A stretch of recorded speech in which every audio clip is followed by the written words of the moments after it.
last time we started trying to begin to kind of set the groundwork for what religion is.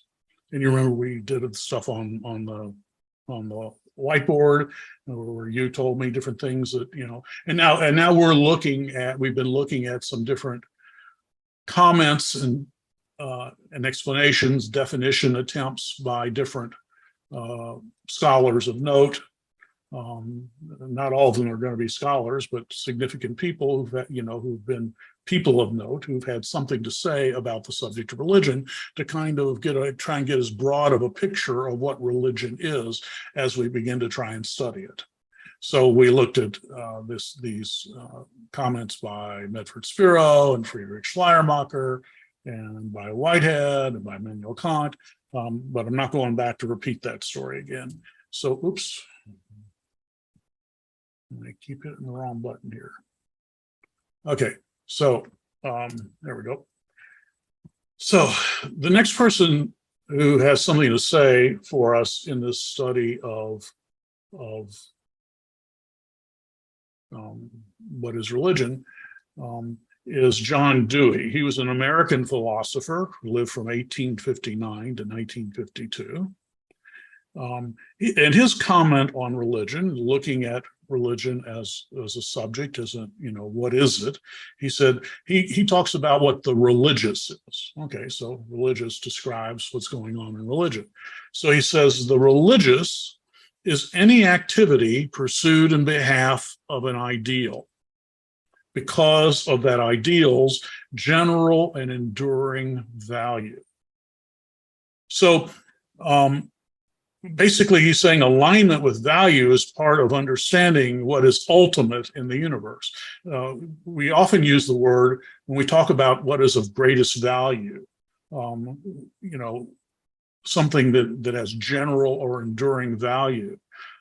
We generally describe that often in religion as something being sacred, right? When you read the first chapter, I think you'll read in the chapter, the first chapter in your book, they will mention this idea of what is the sacred. Well, it's describing the religious, but the word sacred is a word we use all the time, but for many years till I was your age, I had no idea what it meant. I knew how it was used, and I used it all the time. This is sacred to me. This is sacred. This is, the Constitution is a sacred document of the American Republic. This is sacred to me. The Cubs or the Sox are sacred in this area. Well, what does that mean? It means that whatever this is that we're calling sacred has value, a unique, special value. And that is what we call sacred. Sacred, it means what is of greatest value to an individual or to a community. Does that make sense? So he's saying here that the religious is any activity that you're pursuing some sort of ideal, something that is beyond the physical, that hopefully be reflected in the physical, but it's a spiritual reality. It's an ideal. An ideal isn't a thing. How do you wrap your arms around an ideal, but you still pursue it? You consider it sacred because of its general and enduring value. And one of the things that's very common in religion is religion gathers together, religions gather together all kinds of things that the people who are participating in that religious tradition see as being of ultimate value, of extreme value, of great general and enduring value. It's not something that's going to pass away. I just had a great meal and I enjoyed it, but the feeling that I got enjoying the meal and particularly the taste part of it's already going away, right? It had a little bit of an aftertaste, but that's not permanent. So it's pursuit of something that has an enduring value, something that lasts. That's what's going on in the religious pursuit. We're pursuing something that has the greatest value.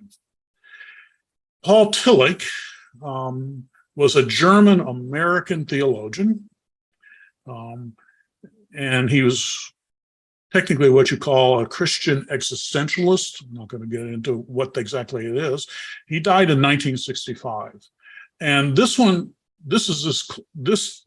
Tillich was very popular in college circles and in philosophical circles and also in theological circles in the late 1960s.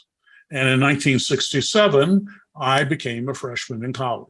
I know that's literally in the last century, but that's what happened. And so his books had been out for a few years, and he was very popular in the United States. And so, and matter of fact, I took a course in Philosophy 101, just Introduction to Philosophy, my freshman year. And Paul Tillich, one of his books was one that was assigned for us to read in the course. And it was dealing with the purpose, or what is the purpose of life? And so I got exposed to this. And here's what he said about religion. He says, religion is the state of being grasped by an ultimate concern. It's, Dewey says it's essentially grasping something that's of ultimate value, right? And here Tillich is saying religion is where you are grasped, so you are taken with, not just pursuing, but you are just holding on to.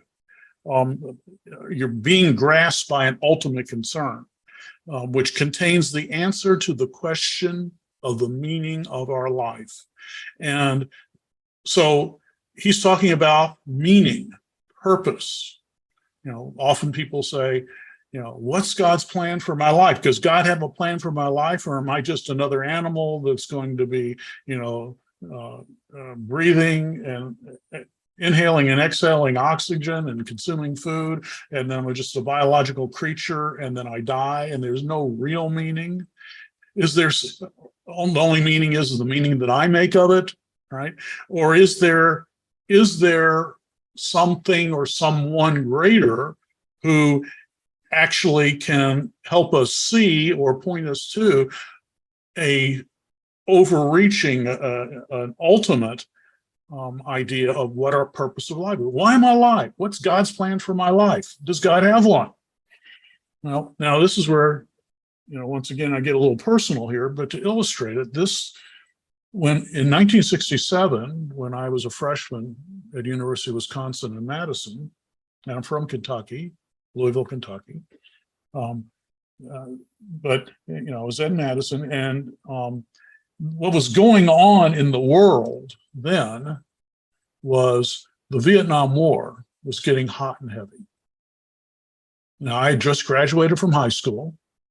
I was still 17 when I graduated from high school because I didn't turn 18 until November of 1967 when I was a freshman.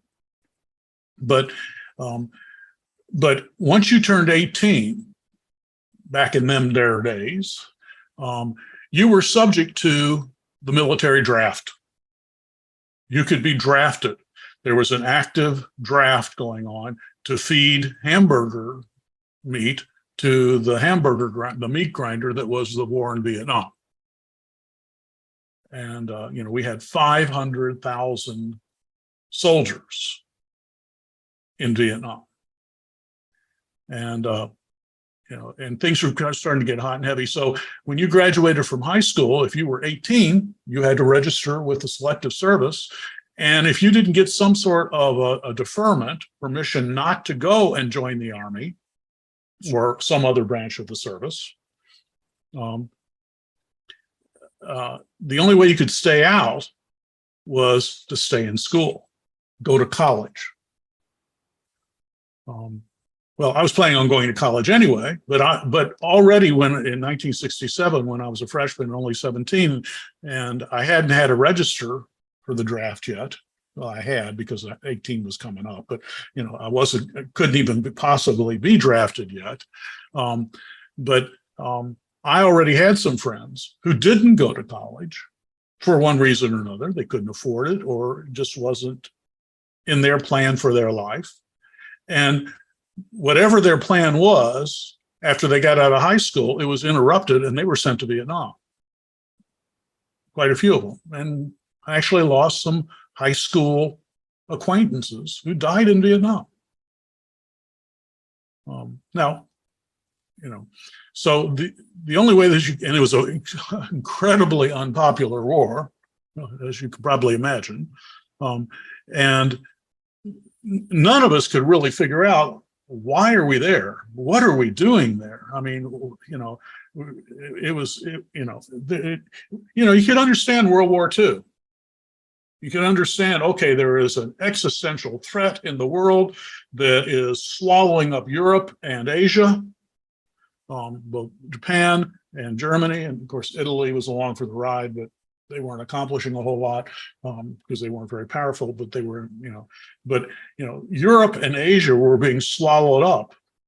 And, when the Japanese attacked Pearl Harbor, by declaring war on the Japanese, when they essentially had declared war on us, because they were aligned with the Germans, that meant that we were at war with the Germans. And so, we sent troops to Europe, we sent troops to North Africa, we sent troops to the Pacific. We did all these kind of things. And, it was really hard, and particularly because of the horror was going on, you wanted to go and fight against these existential evil things going on in the world. You could understand that.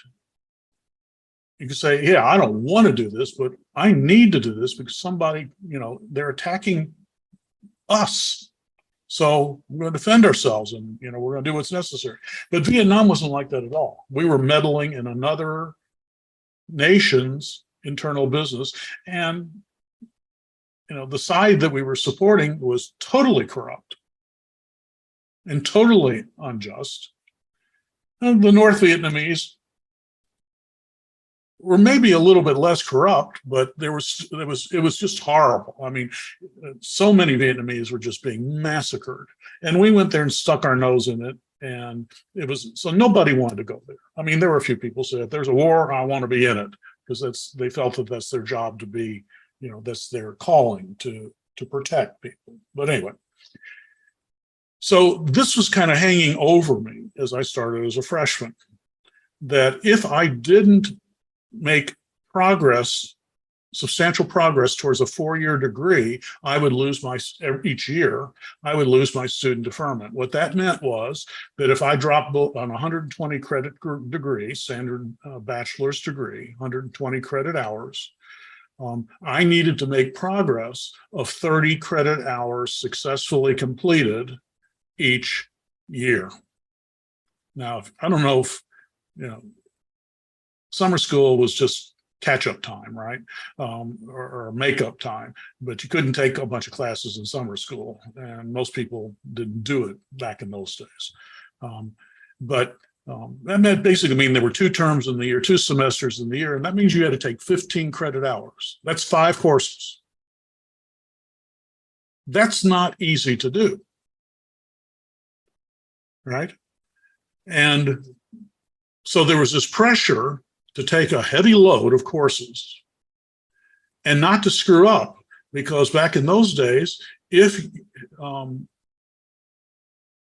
your grades drop below a 2.0, which is a C, so if your total grade average was below a C, you lost you could lose your deferment, because you would be put on probation by the university. And if you didn't bring your total grade point back up to at least 2.0 by the next term, by the completion of the next term, they kicked you out. Now, that doesn't happen these days, right? At least I haven't run into that in a long time, but that was the way it was. And so then once you're out of school, you get, a note from the selective service, the draft board, saying, hey, you feel left out, they got thrown out, hey, we'll take you in. We have a need for guys just like you. And as a matter of fact, don't worry about anything because we'll take care of you. We'll outfit you with a whole new wardrobe. Yeah, it'll all be green, you know, it'll all be drab olive green. We will feed you. It won't be the greatest food in the world, but we'll feed you. Make sure you get 3 square meals a day. And on top of that, we're going to give you an all expenses paid trip to South Vietnam. You don't have to pay a thing. We'll buy your ticket. And you don't have to worry about where you're going to stay there. We'll take care of it. You get what I'm saying here. That was a pretty frightening thing to have hanging over you just because you screwed up in a course. My second semester, my freshman year, I took my first course in what was going to be my major, economics. My long-term plan was to get a degree in economics, go to graduate school and become a lawyer, and then to practice corporate law, business law. That's what my ideal career path was. That's what I saw my future being. And so I took my first course. I didn't take it the first semester because I figured I got to get my hands on this stuff here, but that's really important. So I took my first course in economics, the introductory course, in my second semester in the spring of 1968. And about 1 week into the course, I knew I was in trouble. I wasn't getting it. I was reading the book, I was attending all the lectures, and just wasn't clicking. I wasn't getting it. I couldn't understand the basic principles that I was being exposed to. And this is supposed to be my major, right? And by midterm, I had a low C grade, almost a D based on my performance. It didn't improve after the midterm. And when I got to the end of the course, I failed it. Now, my first semester, it had like a 3.0, a B, a good solid B. But after that, my grade point average was 1.9, which means that if I didn't pull my grades up, really excel in the next fall term, I would be drafted, sent to Vietnam. That was an existential threat to me. And I wasn't the only one feeling that. And so there was a lot, there was all kinds of hubbub and stir about Vietnam. And you always had this thing of holding, being held over your head. And it was an uncomfortable position to be in. And so I finally began, to think about these things. And this is really once I got into my sophomore year, and I managed to stay in, I managed to get off of probation and get back up just barely. But I realized that I was at risk. All it would take is just, a couple of bad grades and I could be sent to Vietnam. And I realized that if I went to Vietnam, there was a strong likelihood that I was going to get killed. Or worse. For me, worse is being captured and tortured. I think most of us feel that. And on top of that, besides being killed, I would have to, in order to prevent myself being killed, kill other people I didn't even know. People shooting at me we never even met. I didn't know we were angry with each other. Right? I mean, warfare is just it's horrid. And I thought, I'm going to end up in Vietnam. I'm probably going to get killed. And I won't, and I'm 19 years old, and now, by this time I'm 19 years old, and I'm dead, and I've never experienced life. I've never, so I remember saying to myself before I die, I want to know one thing. Is there any reason that I'm alive? Is there any purpose or meaning for my life? Because, I could say, oh, I care about everybody else, but I was focused on me. This is personal. And so I began to plan. I began to say, okay, well, how can I determine? How can I explore this? How can I find the meaning of my life, and in a hurry? I got to start looking at this pretty critically. This is critical. And so I came up with two basic things that I felt that I needed to do before I faced the possibility of going to Vietnam and dying. Number one, I wanted to find out, what is the meaning of my life? Is there any purpose for me? Does the universe or God, or however you think of it, or does fate have anything to say about me? Is my fate just to die, or is there something more? So that's when I began my religious explorations. That's when I began because I just grew up Jewish, and everybody was Jewish in my house, and so and I had a lot of Christian friends. Most of my friends were not Jewish; they were Christians, so we were a minority. I mean, there were only, I think, 6 Jews in my high school, and I was related to 4 of them. So yeah. But my graduating class was, I think, 900 people. So most of my friends and acquaintances were Christians. I mean, that you were either Christian, or I was a minority Jewish, but everybody was a Christian. And they didn't have any more clue as to what life was all about than I did. So we, played in a rock group, dated, played basketball, did all the normal things that, any normal American kid would do.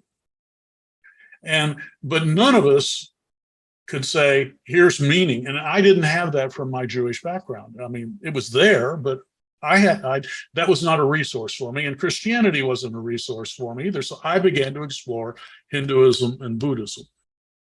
We'll get to that eventually. Boy, this is getting to be a long thing on this, but this is for me, this is where I can communicate what religion is all about, because I can tell you my story. I can't explain everything else about why everybody else believes and how they feel about everything. We can look at some of this, but I can only speak directly to what I've experienced. I can only speak about the things that I know, and I can only tell you about the things that I have experienced with. Everything else, I have to get it from somebody else. I don't want to just feed you what somebody else has prepared. I want to try and give you the best I got. So anyway, this is my experience. And the second thing, so the first thing is I wanted to find out there's some meaning in my life. And so I began to begin to explore other ideas of how to live your life in this universe, on this earth. And there were a lot of other ideas, and it's fascinating, and we'll talk about some of that later on in the course. But the other thing I was really focused on, and this may sound really crude, I didn't want to die a virgin. No, it was different times back then. It was not the normal thing where you had sexual experience, certainly in high school, and usually not before you were married. That's just the way society was back then. But that didn't mean I didn't want to have sex. And I didn't want to wait to be married. You understand this, right? Okay. So, I'm a living, breathing human being, and, we have these desires. So while I was pursuing all these spiritual ideals, I was still practical, and I started dating like crazy. Fortunately for me, and I say this fortunately, although I had, great relationships and experiences with a number of different girls my age, fortunately, none of them gave in to my sexual desire.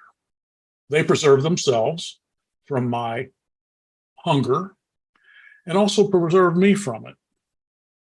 So that when I finally did meet the woman I would marry when I was 26, that was something that wasn't spoiled for us.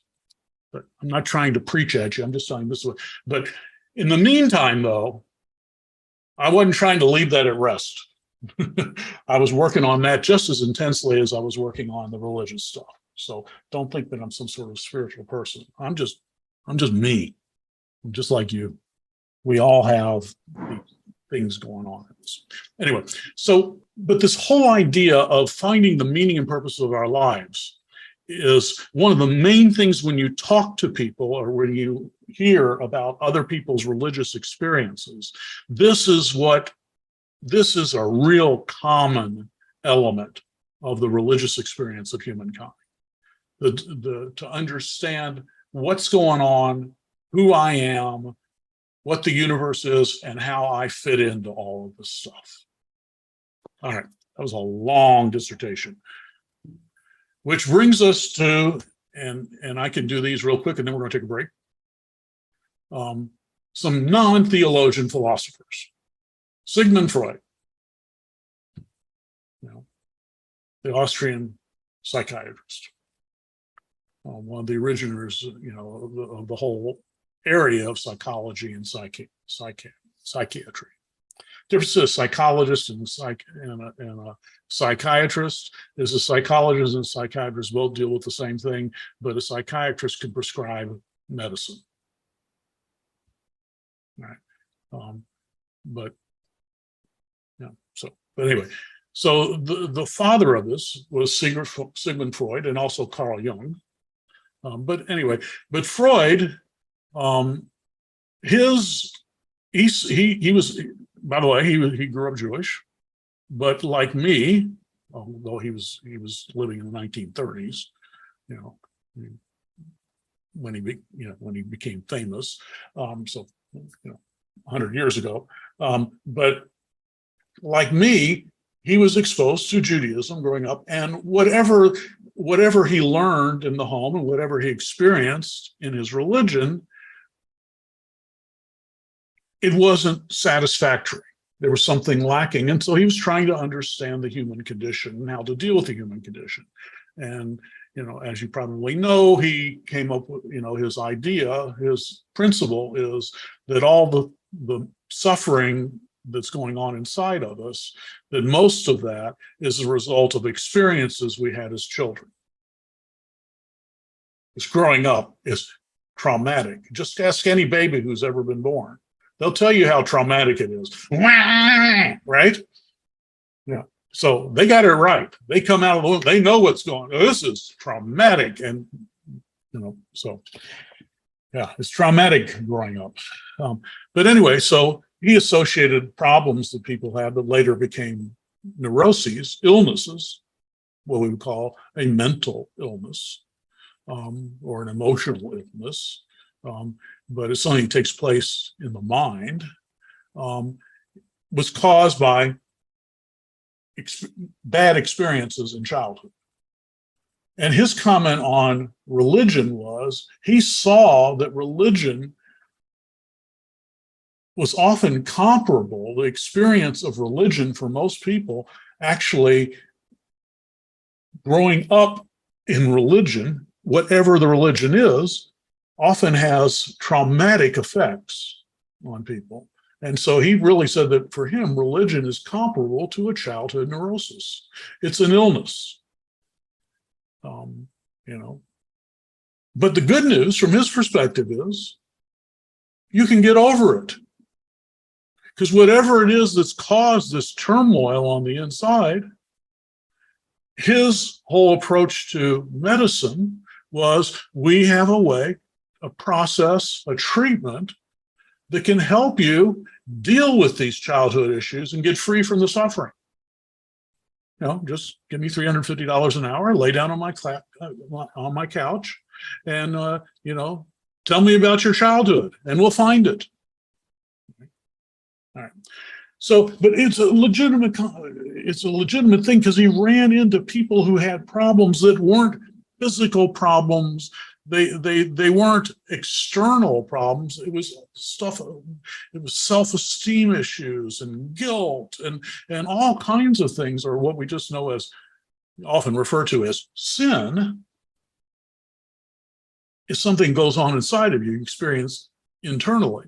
And religion should be able to help people with that, and often does, but the fact is what he was saying is that it seems like much of what religion represents is negative, and actually, instead of healing people and making people fulfilled and causing them to grow and mature, it actually causes them to suffer.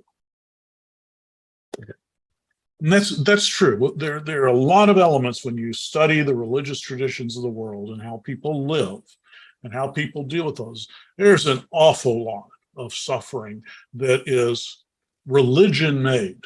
It's not external. It's something that it's your beliefs and all this kind of stuff that, the way you understand yourself in the world is not good. And you got much of that from the whole area of religion. So it's something we need to keep in mind. That's why, when somebody finally mentioned, when we're talking about what do you think of when you say religion, it's finally somebody said war. Yeah. And if you weren't being, politically correct in the classroom, probably would have said war and hatred and all these kind of things that come from religious motivations. I mean, they can exist outside of religion, but it seems like religion is constantly stirring this stuff up. Right? Okay, so here's another commentator on religion, then we'll take our break. Karl Marx, obviously not a theologian, not a philosopher. Well, he was a philosopher of sorts. His focus was economics, but really, he, along with Friedrich Engels, wrote the Communist Manifesto and Das Kapital. So he's considered to be the founder of Marxism, or what we know more conventionally as communism. It's a whole approach to how you live your life in society that's very different. It hasn't done so well. Some great ideas in it. Responding to, because he lived in Eastern and Northern Europe, which was dominated by the Austro-Hungarian Empire and Germany, the remnants of Austria, the Austrian-Hungarian Empire, which in Germany, which was now the central thing, and by Russia.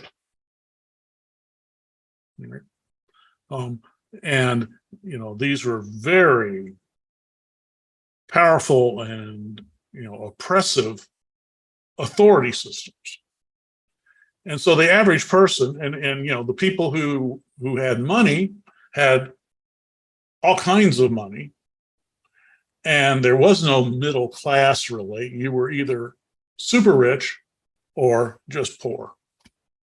And so he saw that the poor being oppressed and mistreated by the wealthy and the powerful.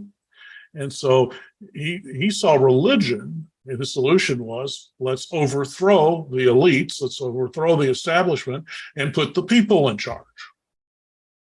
And we'll share everything equally. Sounds great, doesn't it? We'll just share all of our stuff.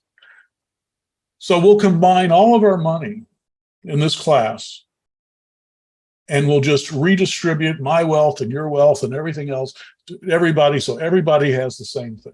Nobody will be better than anybody else. Nobody will be worse off than anybody. That's a beautiful idea. It's a wonderful idea. Making it work, when I come by to collect your money to redistribute it to another classmate, there's going to be some discomfort with that, right? Yeah, so that's what he is. But he said religion is the sign of the oppressed creature. The oppressed creature is anybody who's not in power, the powered elites. And religion is the opium of the people. What is opium? Opium, opiates, which are made from opium, are painkillers. And so people, religion works as a painkiller. Now, if you take a painkiller, it does dull the pain for a while, but it doesn't do anything about the cause of the pain. So you need another painkiller. And that's why people become addicted. because you get relief, and then as soon as that relief wears off, you still got the same old problem, the same old suffering, the same old pain, so you need to take another pill, and another pill, another pill. And so he saw religion as almost as being something that people are addicted to, because it temporarily makes them feel better, but it doesn't do anything to change their circumstances. And then he said, religion is only the illusory sun which revolves around man as long as he does not revolve around himself. That's a pretty interesting comment. I like that. But these are, religion is what kills the pain in life. And religion does a great job of killing pain. And can even deal with the symptoms, deal with the problems. But that's not most people's experience. So Marx was not a fan of religion because he saw the system of religion as sapping out of people the will to resist tyranny, especially economic tyranny, and sapping out of people the motivation to rise up and change things. So now, it's true though, religion is a painkiller. And sometimes people say, religion's just a crutch for weak people. Well, I'm weak. There's sometimes I need a crutch. The year before I got married, when I was 25, I was Mr. Soldier wannabe, taking, by that time I wanted to be in the military, but anyway, that's a whole nother story. I was taking martial arts classes. I was taking Taekwondo, Korean martial arts. And I was in the dojo, going through, learning to kick and to punch and do all these things. And my teacher said, okay, I want to teach you how to do a spinning jumping kick. So you're going to jump and spin and hit somebody, with your foot. Right. So we practiced each part of that, the jumping and spinning and the kicking separately, right? And he says, okay, give it a try. You got it, give it a try. And so I jumped up in the air and spun and kicked out with my right leg. And my left leg, my left foot, landed on the floor. But there was sweat on the cement floor. So I slipped. Actually, I got my legs wrong, but anyway, I slipped and actually sat down on my right leg and ankle.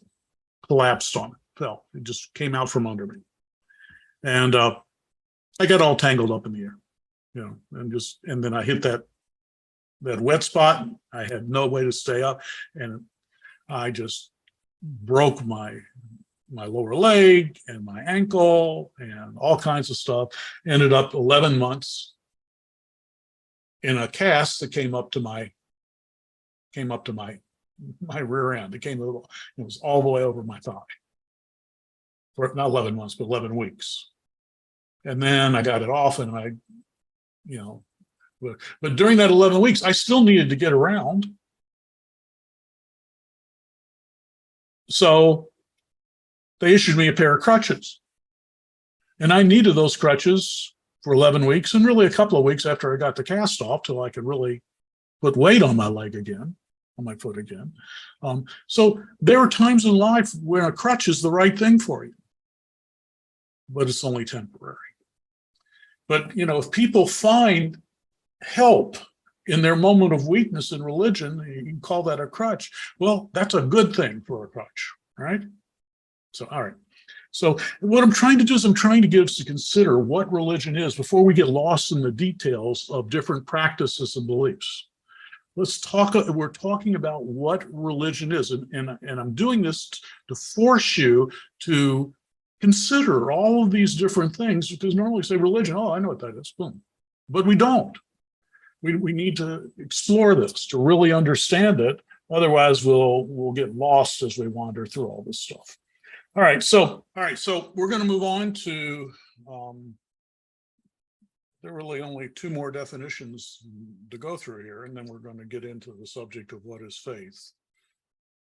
Actually, in the next one, we're going to get to it. But anyway, let's talk about here. Geddes MacGregor is was a professor of philosophy at USC in California. He was born and educated in Scotland. MacGregor, good Scottish name. And here's now this is kind of a long definition, and this is a real good example, and the next one I'm going to show you is also another good example, or maybe I should say a bad example, because it's a really long sentence with a lot of phrases and clauses, and you start, and by the time you get about halfway through reading it, you can't remember what you read in the beginning of it, and then when you get to the end of it, you're just totally lost. This is typical of often of academic writing. Really long, complex sentences instead of just saying things simply. You may have a lot to say, but just make it in short sentences so people can actually follow the train of thought and don't have to remember, what was first in a long list of ideas. So anyway, we're going to just look at a few things from this. So MacGregor says, religion is characterized by an interest in, concern for, encounter with, sense of absence from, sacrificial love of, commitment to, and joy over that which is judged to be more important than anything else in one's experience, and which, so conceptualized, is taken to be a symbol of that which lies at the heart of all possible experience. A lot of words there, a lot of really interesting ideas, but boy, that whole beginning of it, interesting, concern for, encounter with, sense of absence from, sacrificial love of, commitment to, and joy. My joy is that we're finally getting somewhere in this thing. But anyway, we're just in the middle of it. All right, so I just want to emphasize just a couple of ideas here. And I've bolded the things that I really want to talk about. Religion is characterized by an interest in, then he lists all these things that we're interested in. This is what we're focused on. This is what is of most importance to us. So you could say what's most valuable, but he's describing this from an interest, right? It's another way to talk about this. So it's an interest in, a concern for, an encounter with, and also sometimes sense of absence from, and a sacrificial love of, and a commitment to, and joy, and then you finally get to it, that which is judged to be more important than anything else in one's experience. And once you focus on what is more important than anything else in your life, in your experience, once you get that concept in your head, this is taken to be a symbol of that which lies at the heart of all possible experience. So the individual has experienced all this stuff and comes to a judgment that this is something that is more important than anything else.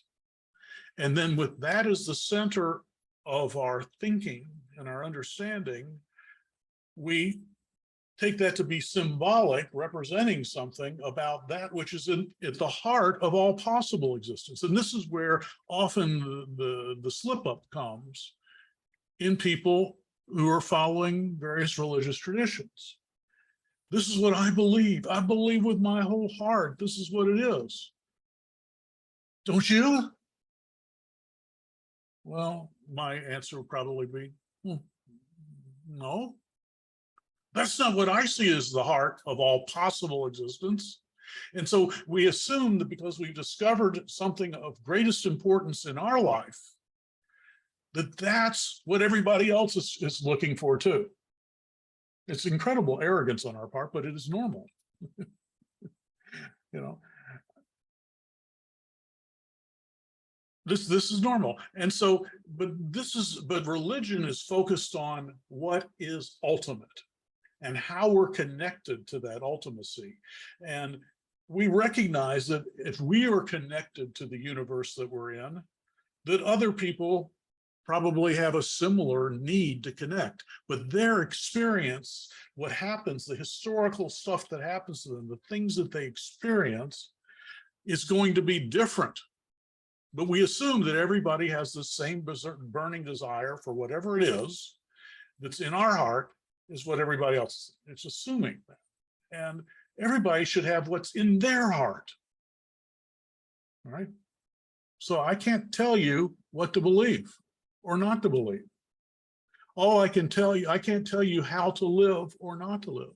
All I can do is say, this is what I believe, and this is how I live. This is what my experience is in light of that. And if that's helpful to you, great. If not, okay. All right. Okay. Well, I'll say okay.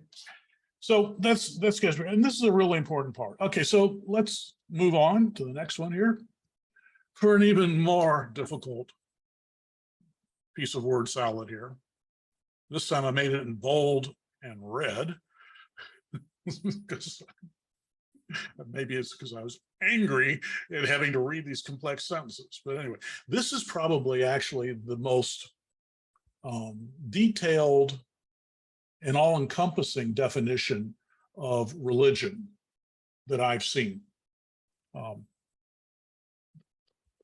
But it takes a lot of unpacking. I've been known to take an entire week of lectures just to deal with this. We're going to deal with it in about 5 minutes. Okay. But Geertz says, Clifford Geertz is an American anthropologist, or was an American anthropologist. He died in 2006. So kind of more recent. You know what an anthropologist is? An anthropologist is someone who studies people. Anthropos is the Greek word for human. It can be declined as either male or female, but anthropos is the word for man or woman. And ology is the study of. So it's the study of people, study of humanity. And usually when we run into people who call themselves anthropologists, the way that they study the way people study people is they look at cultures, large groupings of people, and try to understand what the main elements of how they live are. Because, you know, every community and every society has differences, uniquenesses, and beauty that others don't have. They have their own unique beauty. So anyway, he says that religion is a system of symbols which acts to establish powerful, pervasive, and long-lasting moods and motivations in people by formulating conceptions of a general order of existence and clothing these conceptions with such an aura of factuality that the moods and motivations seem uniquely realistic. I'm not going to unpack all this. I just want to point out a couple of things here. So it says that religion is a system of symbols. So first of all, it's a system. Right?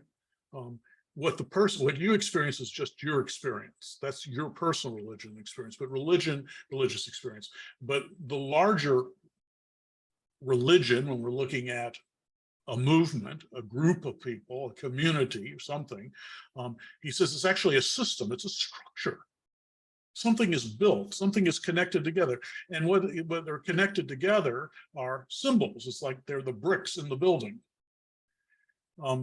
So the question is what's a symbol?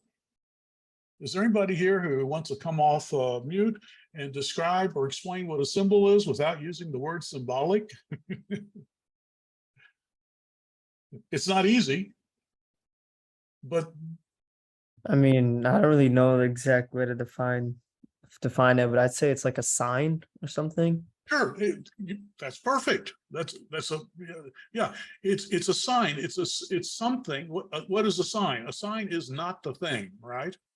A sign points to the thing. A symbol isn't the reality, but a symbol points to a reality. A symbol is a concrete thing, right? It is something that you can see, you can grasp, you can experience, right? And everybody has the same experience. If the symbol is a cross, it's a physical object, right? But what does it symbolize? Well, it symbolizes something, for instance, that is not in the physical world at all. It symbolizes something that happens in the spiritual world. So a symbol is something that points to something else. So I've often said, somebody asked me, how do I get to this classroom? And particularly at College of DuPage, that's one place where it's real easy to be turned around all the time. I imagine you've experienced that, being totally lost with the way the numbering system and the floors are arranged. You really have no idea whether you're heading north, south, east, or west, and it's crazy. And I've been coming to College of DuPage now. This is, I guess, my 4th year there, and I get lost every time I come out of a stairwell. Which way am I? Where am I? I just totally lost. Always turned around. If you ever see me there, I'm probably heading in the wrong direction. Anyway, so but people ask me which way. I had a student earlier this morning say, can you point me to the student lounge? He's gotten a text, meet me at the student lounge. I said, yeah, it's over. Well, it's not over there, but eventually I figured out where it was, and I said, okay, you got to go down here, go down, essentially to the first floor, which is underneath the second floor. We were on the 3rd floor when he was asking me, baby. I said, and it's over there, and I pointed my finger. This was symbolic. It was a sign pointing to the reality, but this is not the reality. This is just my finger. It's a pointer. So religion talks about something that is not in the physical. It's describing an experience that goes beyond the physical. And so we use symbols to point to these realities, these truths, these spiritual ideas, whatever it is. You can't get your arms around. They're not concrete, they're abstract. A symbol is concrete, but it points to something that isn't concrete, that's abstract, that you can't wrap your arms around. So religion is a system of symbols, and that is, well, I would give that a symbolic amen for that. It is, because religion uses symbols to describe what is in the spiritual realm, what is beyond the physical, what's beyond our experience. We use symbols. So I mentioned the cross, right? That's obviously a very powerful symbol in Christianity, right? Years ago, when I was working on my Ph.D. and teaching biblical Hebrew, and also already teaching some courses in the master's program where I was getting my Ph.D. So I was already teaching some religion courses, introduction to religion courses. But I was still also a student. I was a graduate student, but I was also an adjunct professor. So anyway, but I would periodically go out with some other professors who I knew, who were full-time professors, but we related on a number of different things. Actually, 2 of them were on my doctoral committee. They were my supervisors. But we'd go out for lunch occasionally in the middle of the week. And there was a diner just down the road from the seminary, this graduate institution where I was getting my PhD. and where I was also teaching. And so we just go to this little diner. They serve hamburgers, fries, and if you want something other than hamburgers or fries, they have cheeseburgers and fries. I mean that was pretty much the menu. So there wasn't a whole lot to select from, but it was a quick meal. It was good, and it was cheap, and it was pretty quiet. And so we could go and sit there, and get a few minutes away from campus and all the stuff going on, just have some social time. And so we do this regularly. And whenever we went there, it was a tiny little diner thing, and we always had the same server. I don't remember what her name was, but I'll just call her Alice. She looked like an Alice to me, whatever that looks like. But anyway, she was really nice, and she was always really helpful and really friendly and really chatty, and and it was just great. We'd always have, so she'd come out and pour us coffee and take our orders, which she knew what they were anyway, but she just wanted to confirm nobody was on a diet or something, and we're just going to have their coffee today. None of us were on a diet. All of us needed to be on a diet, but we weren't on a diet anyway. So she'd come and service our food, and we chit chat, and it was just all the kind of stuff. She knew what we did, and obviously we knew what she did, and so we just, hey, how's it going, yada yada yada yada. This one time when we went there, when she came out to bring us our coffee and take our orders, when she sat down, because she had her order book in one hand, pencil behind her ear, I think is what she normally did. And she had the pot of coffee, and she's doing this. And then when she sat down, her coffee, the coffee pot, typically what she would do is she would then take out her pencil and begin to, take our orders, right? Well, this time when she came out, she poured her coffee, set the coffee pot down, and she didn't pull out her pencil right away. But she was, as we were talking about it, just kind of chatting and beginning to give her our orders, which wasn't going to really take writing down to remember anyway. It's cheeseburger or hamburger, which one do you want? But anyway, but she had this really pretty gold cross hanging around her neck on the outside of her apron, which, typically you wouldn't expose, expensive jewelry or stuff like that on the outside, but on top of it being on the outside, and we'd never seen anything like this before, she was just totally, just fiddling with it the whole time. She was really taken with it. She was really occupied with it, and it wasn't. It was sweet. It was lovely. It was obviously very meaningful to her. And then she'd take her order and go back. And then, so anyway, at the end, after we finished eating, and she, dropped our checks off, right, for us to go pay at the cash register as we went out. Jim Chancellor, who was my supervisor in the religious studies program, said to her, Alice, can I ask you a question? She said, well, sure, honey. This was, in Louisville, Kentucky, so everybody's a honey. Sure, honey. And so he said, notice that you seem to have a new piece of jewelry there. It's a beautiful cross.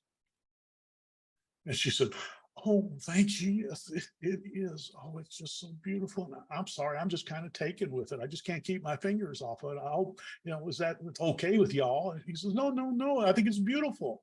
I think it's wonderful that it's so meaningful to you. We all teach, at the seminary down the road. So, and that's a religious, symbol. And obviously it means so much to you. Would you mind sharing with us what is so meaningful about this cross for you? And she said, oh, yes. Yeah, I'll do that. I mean, she got real quiet and thoughtful and said, I just got it this weekend. I said, uh-huh. And we all said, and oh, it's so meaningful to me. My boyfriend gave it to me. That was not what we were expecting to hear. It was a symbol, but it didn't have anything to do with Christianity. Maybe secondarily, but the reason she was so occupied with it is it pointed to the intimacy of her relationship with her boyfriend. So symbols have apparent meanings, but the surface meaning is not always what people are focused on. They symbolize all different types of things. So, and here's something to remember. Words are symbols. They're composed of symbols.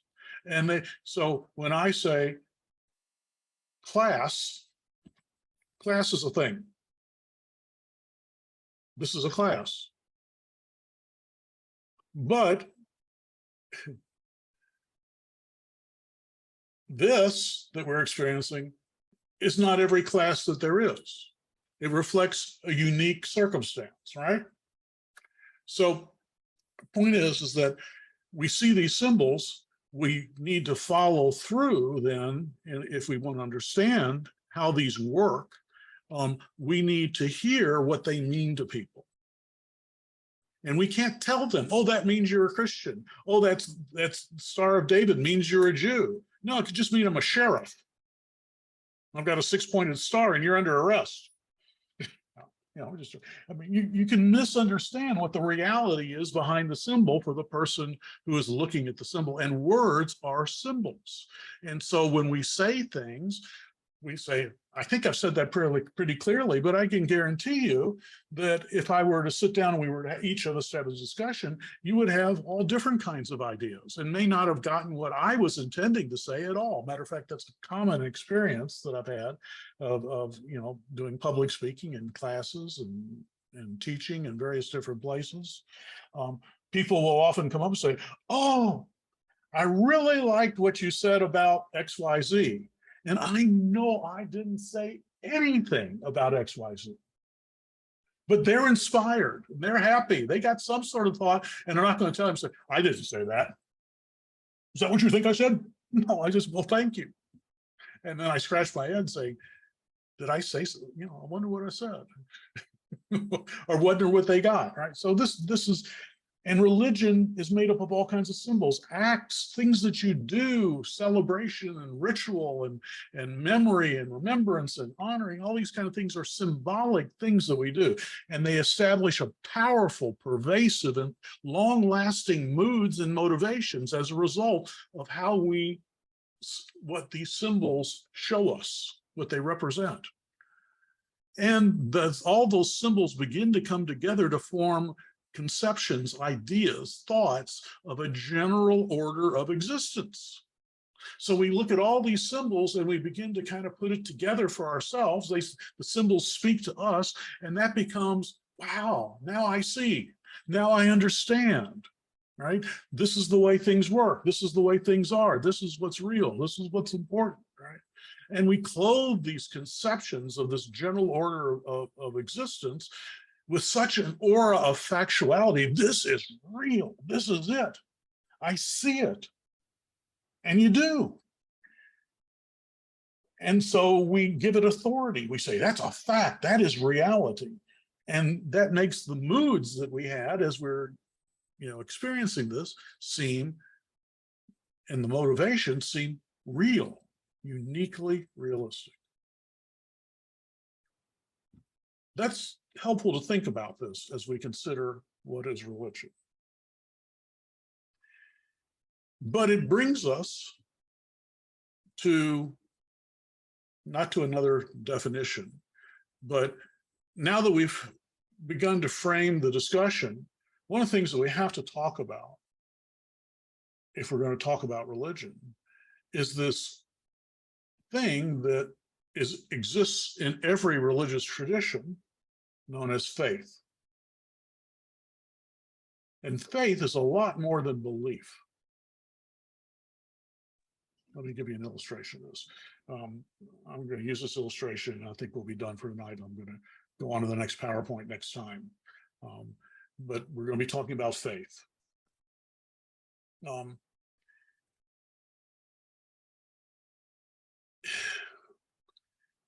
Sometimes people say that faith is blind. Oh, it's just blind. You just believe that stuff, and you're not, you have no reason to believe it. It's just, you're just swallowing what they feed you. That's all. You just swallow that, hook, line, and sinker. it's blind faith, that you can't see anything, you don't perceive anything. It's just not real. You just think that there's something there, but it's not really there.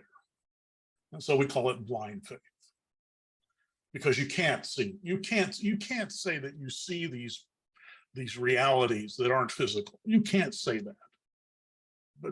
But with all my heart, this is what I believe, and this is what I trust in.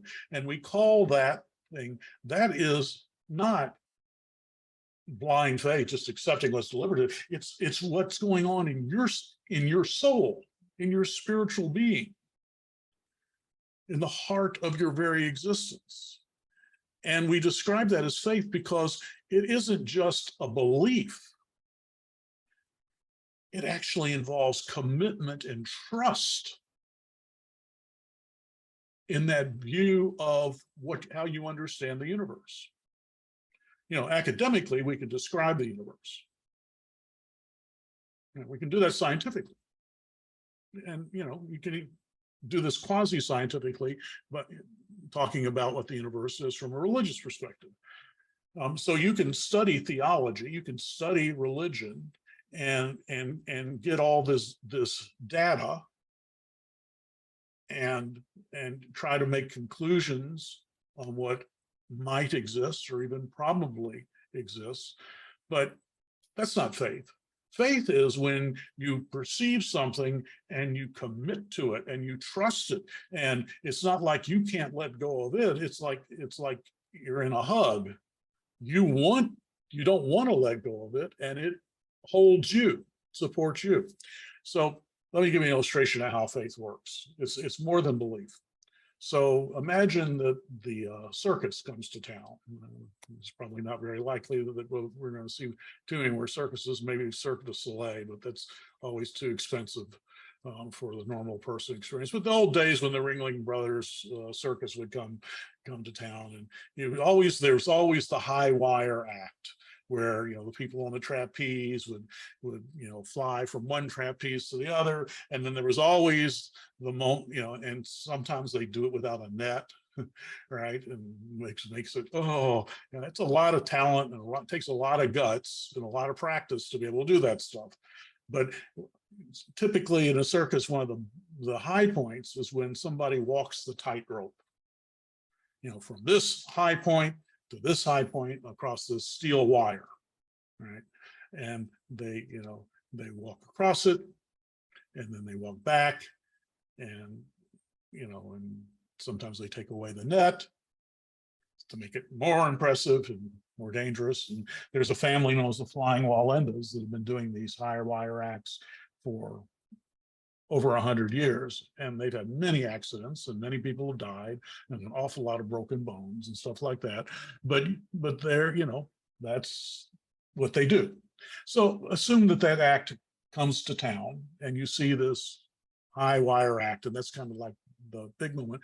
And so, the star of the show gets up there and walks across this tiny little wire all the way across, essentially the entire length of a basketball court, and then walks back, and everybody's cheering. And, that's nothing. That's nothing. Watch this trick. So then he gets a wheelbarrow, and a wheelbarrow, and he puts it in front of him, and he takes the wheelbarrow back and forth. Everybody's applauding. And there's the people in the audience, maybe some people realize, well, the wheelbarrow is actually going to counterbalance them and make them even steadier. But it seems worse. It seems more magnificent that he can do this. So, but just to prove to you that he is really a superstar, he has one of his helpers transfer a bunch of bricks from the stand, one of the stands that's already been lifted up there, and fill the wheelbarrow up with bricks. Now that weight is going to make it really hard for him to roll that thing and to keep his own balance, and the likelihood of him being able to do that is a lot slimmer than anything else. And so he does it and makes it a couple of dramatic almost slips, where he kind of loses his balance. It looks like maybe the wheelbarrow is going to go over, but he makes it over. Catches his breath, gets the wheelbarrow turned around, and comes back. And everybody's standing up and cheering and applauding and all this kind of stuff. And as everybody settles down, from up on his platform, he says, "Thank you, thank you, thank you. Do you believe I can do that again?" And everybody says, "Sure, we believe you can do it again. We just watched you do it. Of course you can do it again. Yeah, we believe you." He says, "No, no, no. Do you really believe? Do you have faith? Do you trust that I can perform that again?" Everybody says, "Well, yeah, sure." Okay. Who's going to get in the wheelbarrow? Get in the wheelbarrow. If you really believe this, if you're really committed to this, that I can do it again, hop in. I'll take you for a ride. Well, that requires commitment, and that requires trust. Faith is not just belief. I believe you can do it. Faith means I can count on this. I can put my life in your hands. That's never blind. Well, I guess it could be blind if you're just, loco, a nutcase, right? But, for, most people, no, I mean, just to get me up there, I don't, I'm fine in an airplane or looking out the window of a skyscraper. But put me three steps up on a ladder where my balance is involved, and I'm scared to death of heights because all I have is myself. But if I know that the building's not going to fall, then I'm happy to be in the air. I know the airplane's not likely to fall. I'm happy to fly at 33,000 feet. But it requires me putting my trust in something other than myself. That's faith. And that's it for tonight. We'll explore a little bit more about actually what faith is and how it works on Monday.